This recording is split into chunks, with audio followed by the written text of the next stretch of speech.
Olá, gente, tudo bem? Bem-vindo ao podcast do site RD News. E hoje nós estamos com conteúdo exclusivo, porque pela primeira vez em um podcast, a família do advogado assassinato Renato Neri vai poder conversar com a gente sobre como está a família em relação a essa perca dolorosa em que eles estão enfrentando e também dar um pouco de detalhes das investigações. Aqui comigo está a Renata Neri e a Lívia Neri. O seu Renato Neri, que foi assassinado ali na Fernando Correia em julho do ano passado, ele tem 3 filhos e um netinho. E ele era um advogado, como todo mundo sabe, muito renomado, né, meninas? Tudo bem? Sim, tudo bem. Tudo bem, bom dia. A gente fica até meio sem jeito, assim, né, de falar de um ente querido.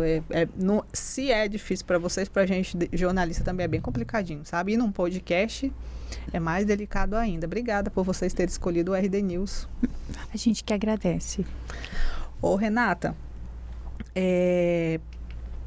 o seu pai é um grande advogado. O legado dele não morreu, porque ele foi, inclusive, presidente da OAB, né? Sim.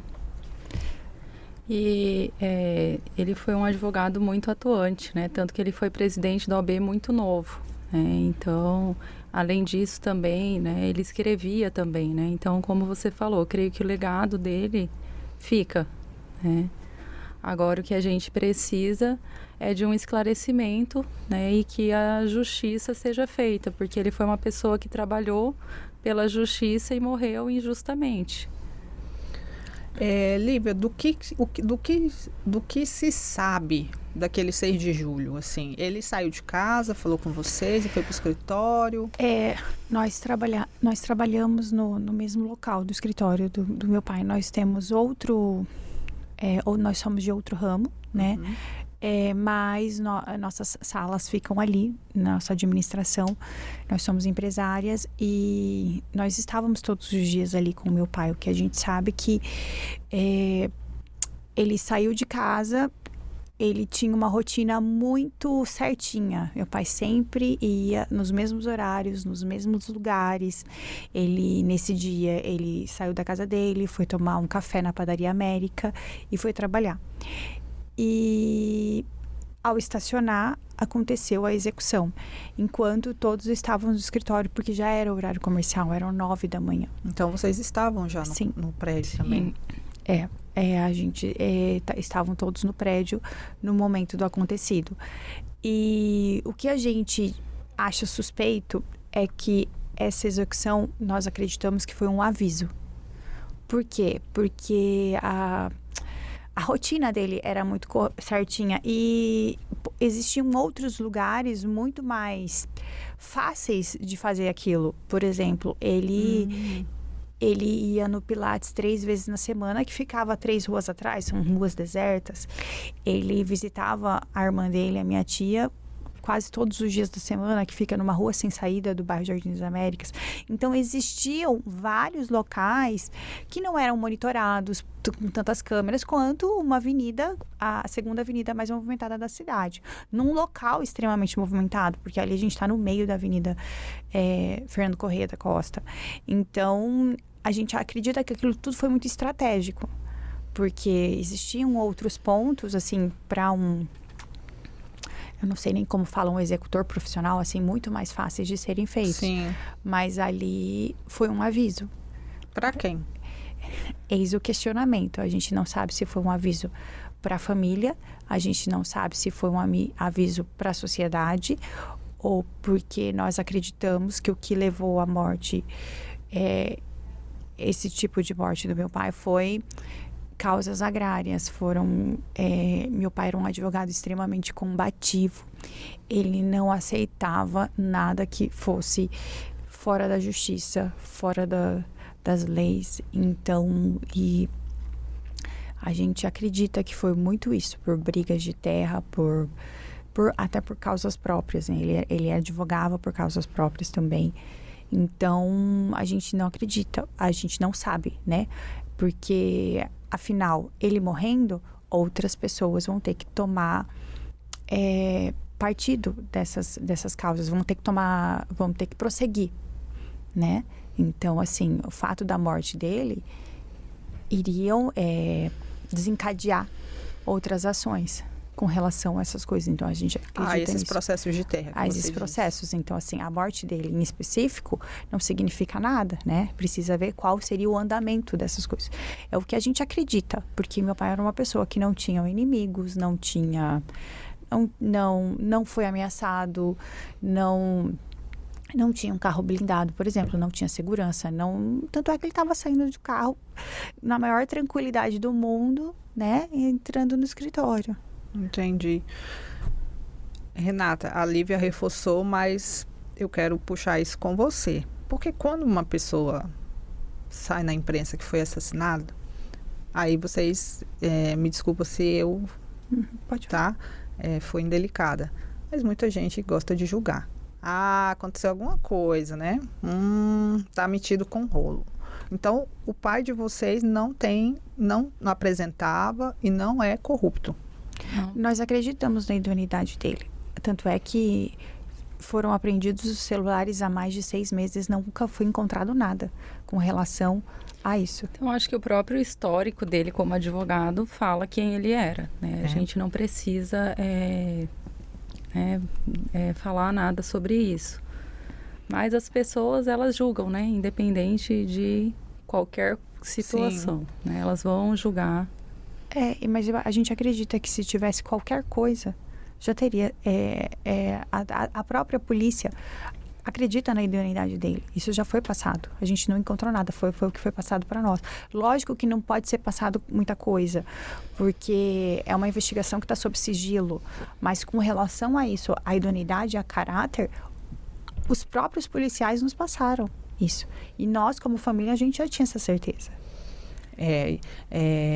Renata, como que eu cheguei a acompanhar, acho que teve uma operação policial assim que foi midiática, que a gente ficou sabendo, né? Mas como que a família lida com uma investigação sigilosa, assim, meu Deus, deve ser uma agonia, né? Então, é um período todo que é muito angustiante pra gente, né? E tem muita ansiedade também, né? Porque você fica ali, né, querendo saber também informação, né? O que vai acontecer, se alguém vai ser preso, se não vai, né? E aí teve essa operação, né, que a gente não tem conhecimento, né, do andamento, né, do que se desdobrou ela, né? Então, isso também deixa a gente ainda nessa situação de muita agonia, como você mesma falou. Como a polícia divulgou, teve advogados e empresários que foram conduzidos durante essa operação policial. Vocês sabem se tem algum envolvimento, se o pai de vocês falava dessas pessoas? Com certeza que vocês checaram os nomes, né? Então, sim, né? Nós verificamos todo quem estava nessas operações. Mas essas questões agrárias envolvem muitas pessoas, né? Arrendamentos que passam de uma pessoa para outra, né? São anuais. Então, a gente não tem como apontar nomes, né? Mas realmente foram pessoas envolvidas nos processos, essas investigações, né? Que aconteceram. Mas a gente não tem como apontar ninguém. Quem é? Se a polícia ainda não descobriu nem quem é, nem quem foi, né? O executor, mandante, né? O executor, sequer o executor. O pistoleiro. E quem dirá, né? Os demais, né? Então, se a polícia não tem condições de afirmar nada, imagina a gente que, né, não somos nem da área do direito. A única coisa que nós achamos extremamente suspeito é o fato de ser um crime que tem acontecido numa das avenidas mais movimentadas da cidade, toda de câmeras, e ninguém tem uma pista desse mandante, da moto, da pessoa. A única informação que nós temos é que era uma pessoa que estava com uma jaqueta de couro e não tirou o capacete, né? Então, assim, mas assim, se a cidade é toda de câmeras, se todos os empreendimentos comerciais da avenida têm câmeras, por que não se chegou, não tem maiores informações? Isso é um dos nossos questionamentos. E eu fico pensando assim, quando eu vejo esses questionamentos seus e acho oportuno, será que tem bichão grande aí? Com certeza. Eu acho que a gente não pode descartar nada, quem né? é assim, a gente acredita não, são as evidências para um crime nesse porte, numa avenida assim, para um pistoleiro tão profissional, né, que usou uma arma que deu 7 tiros, foi uma arma modificada, né, ela tem quase que uma funcionalidade de uma metralhadora. Então, foi uma pessoa extremamente profissional. Foi um crime muito caro para você contratar uma execução nesse porte. Então, provavelmente, não foi qualquer pessoa que teria um aporte financeiro para investir tanto no assassinato. Meninas, e depois que ocorreu essa tragédia na vida de vocês não ficaram assim com receio da segurança de vocês? Vocês chegaram a tomar alguma providência em relação à segurança da família mesmo, né? Porque a gente nunca sabe o que pode acontecer. Então, eu acho que é impossível, né? Você passar por uma tragédia dessa no ambiente onde você trabalha, né? E você não ficar com medo, né? Mas a gente tenta, né, seguir em frente a nossa vida da forma tranquila, né, que meu pai levava, porque a gente também não deve nada para ninguém, né? Mas assim, foi foi como se o teto caísse realmente sobre a nossa cabeça, né? Então você fica anestesiado durante um tempo, né? E realmente numa situação que você tem muitos questionamentos, né?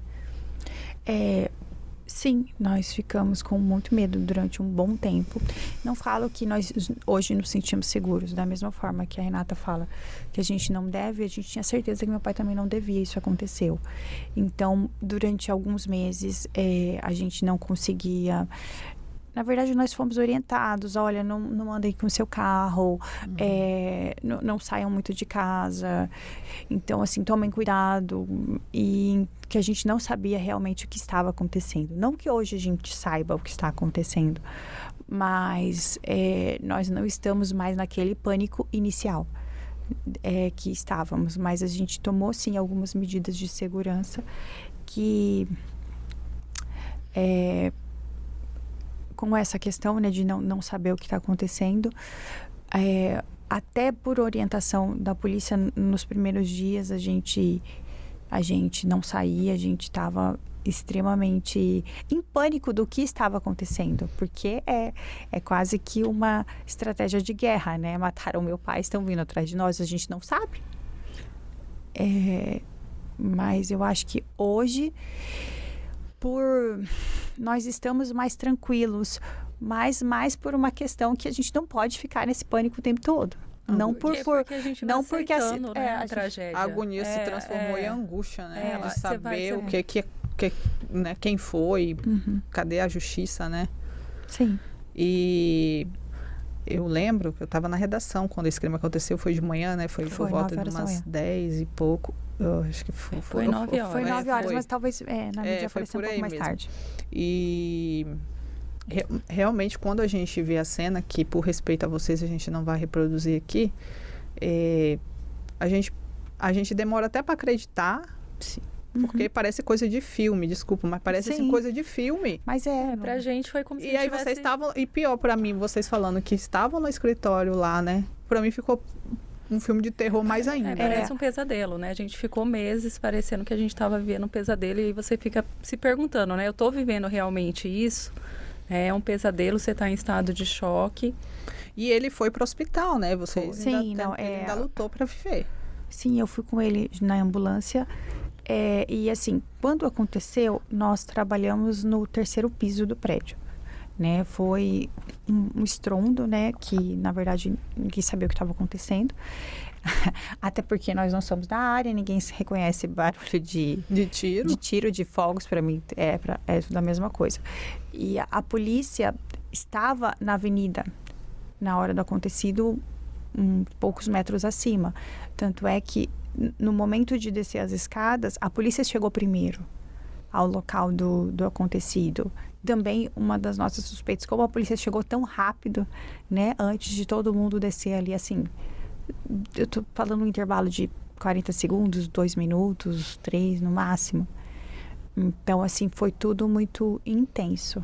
Vocês desconfiam de todo mundo? Assim, tipo, dos colegas advogados, do judiciário, da polícia? Como que vocês estão em relação a esse povo que está investigando, que está envolvido? A princípio, sim. Só que se a gente não acreditar em nada, não tem razão nem de nós estarmos aqui procurando justiça, né? Então, a gente, a princípio, sim, desconfiava de tudo, de todos, que aproximavam, que falavam coisas, comentários e qualquer tipo de coisa, mas a gente se apega ainda em acreditar que pode ser feito justiça. Se irá ser feito, não sabemos. Porque, que nem vocês falaram, mas assim, nós vocês não sabem nem quem matou ainda, né? Hoje, dando entrevistas, nós demos várias, porque meu pai era uma pessoa extremamente combativa. Eu tenho certeza que ele estaria fazendo isso. Ele era uma pessoa que ia até o fim quando ele acreditava em algo. Em relação a esse processo que ele cuidava, era onde essa terra? Essa terra era um cliente que ele estava cuidando? O que vocês conseguem explicar para mim assim, Grace? Era um processo assim, assim, assim? Então, ele tinha vários processos, né? Como advogado de terras, né? Uhum. Mas todos eram eram na área de Novo São Joaquim, né? Que fica em Primavera do Leste. Perto de Primavera, né? Não, eu acho que é outro Nas município. redondezas. Né? Mas quando ele começou a advogar lá em 1980 e pouco, nessas terras, né? Era município de Barra do Garças ainda, né? E aí foi crescendo, né? Então, a gente também não tem muita informação, né? Mas a gente tem informação que são várias pessoas envolvidas. É porque meu pai, em 1988, ele ganhou por honorários 20% de uma terra, que naquela época não valia nada, assim, a gente sabe que isso supervalorizou. E não foi uma terra, é uma terra que equivalem a várias fazendas. Uhum. Aí cada fazenda tinha um arrendamento que passaram por várias pessoas. Então, assim, são muitos envolvidos neste processo. É um processo de mais de 3.000 páginas que envolvem várias fazendas. Então, nós não temos como apontar, olha, foi exatamente essa pessoa, foi referente a isso. Principalmente por nós não sermos da área, nós não somos da área jurídica, nós não estávamos envolvidos nessas defesas dos processos do meu pai. Né? Até porque nem ele deixava, era a coisa dele, ele que fazia, a gente sabia o contexto, né? Mas as nuances, não. Detalhes, a gente não sabia. Ô meninas, quando ocorreu esse crime, aí vocês me falam se é verdade ou não. Surgiu na imprensa que ele chegou a registrar um boletim ou uma comunicação para o AB de alguma situação. Uma representação, né? Meu pai fez não só uma, foram várias. Foram umas 3 ou 4 representações. Representações são denúncias, né? Envolvendo advogados, envolvendo desembargadores, envolvendo juízes, envolvendo muita gente. As representações dele envolviam muita gente dessas denúncias, de todos esses período que ele defendeu esses processos. E ele fez, sim, uma denúncia na OAB também. Se eu não me engano, foi na véspera do assassinato. Então, a gente acredita que pode ter algo vinculado. Mas nós não somos a polícia, né? E a gente só ficou sabendo, né, disso depois pela mídia mesmo, né? A gente não tinha conhecimento, né? Que ele fazia representações, enfim. É porque é bem técnico também, né? A gente focava mais na relação, né? Pai e filho, né? Não na relação profissional dele. E falando em relação pai e filho, como que, né? Como que vocês estão, assim, né? É uma pergunta meio idiota, mas... né? Não, porque ele era o patriarca, né? Sim. Mas assim, da mesma forma, nós já somos adultas, né? Ele sempre instigou a gente a trabalhar, ter os nossos próprios negócios. Só como ele, independente da idade... É como se você ficasse órfão, né? Ele era o patriarca, como você falou, não só dos filhos, como da família. Então, é um vazio e, principalmente, ele era um esteio, né? E a gente perde a referência, né? Eu acho que perder os pais é muito difícil, né? Independente da forma que seja. Dessa forma, né? Parece que tira, né? Como eu falei, parece que tirou o nosso chão realmente, né? Então, para você se reconstituir, reerguer, recomeçar é um processo muito doloroso. Qual que é a lembrança que vocês mais se apegam do seu Renato, assim, para poder até seguir em frente? Porque eu imagino que a cabecinha de vocês às vezes entra em looping, né? Fica aquela... Meu pai sempre teve uma frase que ele falava muito que as pessoas... Existem situações na vida que você pode ficar no chão, que não dá conta de ficar de pé.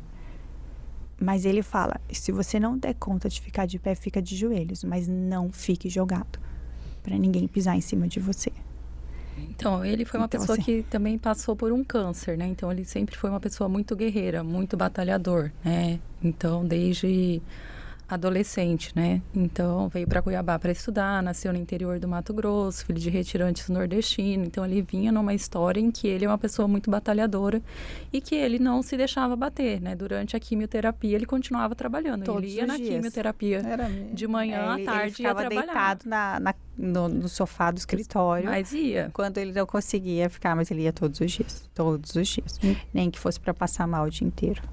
Meninas, então, mesmo vocês diante, assim, dessa nuvem, né, meia embaraçosa ali, que a gente não sabe quem que foi o pistoleiro, quem que mandou, como que está a investigação, porque está sob sigilo, e nós respeitamos o trabalho da polícia, né, vamos deixar bem claro, ninguém está aqui criticando, a gente está apenas lembrando que há um crime horrendo que precisa ser solucionado, né, porque teve o caso do Zampieri, que foi um horror também, né, que já foi outra situação, mas assim, 2 advogados em um lapso de tempo muito curto, quer dizer, a advocacia virou profissão de risco, né?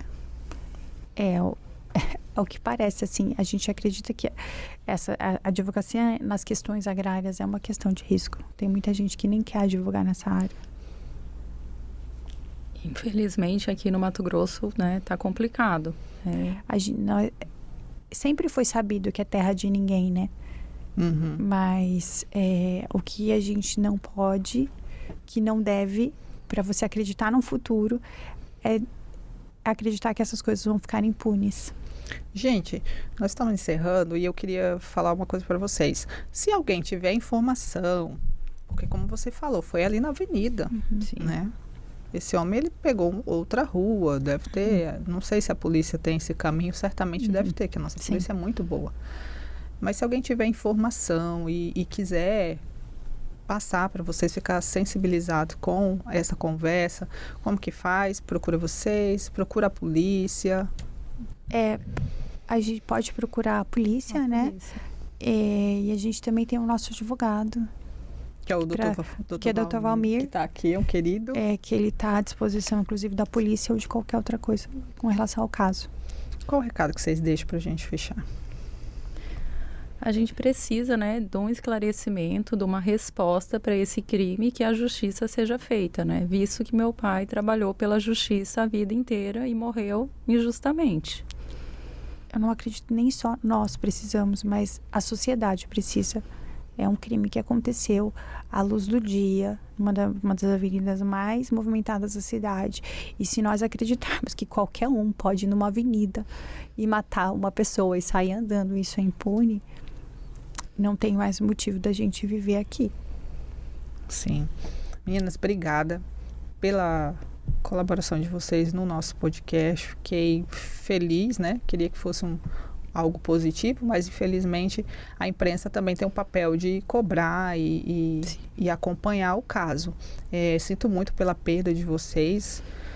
Graças a Deus ainda não perdi meus pais e não sei que dor que vocês estão sentindo, mas pela a condição e toda a movimentação de vocês aqui nesse tempinho que a gente ficou junto é bem doloroso, viu?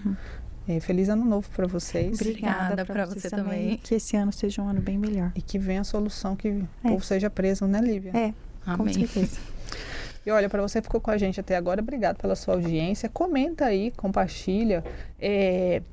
E outra, se você sabe informação, gente, porque Cuiabá parece grande, mas a gente se conhece bastante, assim. Passa para a polícia, procura o doutor Valmir, que está aqui no nosso estúdio. É um amigo antigão do seu Renato Neri, né, seu Valmir? Antigão. 30 anos de amizade só. Então, assim, você pode confiar no advogado da família, que ele vai poder te ouvir e também passar os encaminhamentos. Até o próximo programa, hein, gente? Tchau.